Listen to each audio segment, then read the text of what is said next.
In this video, I'm going to show you how to log into your Amazon Prime student. This is going to be a quick and easy video, so make sure you keep watching it until the end.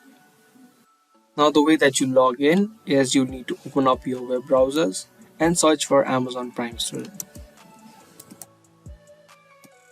Click on the first option of Amazon.com.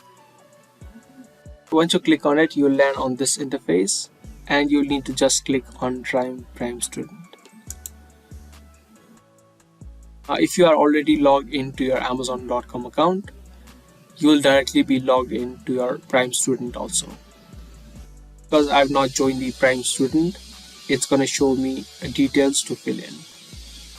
But if you have joined it, you'll directly be logged into your Prime student account.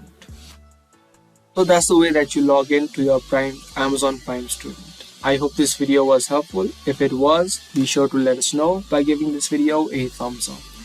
And that's all for today's video, and I'll be back with more.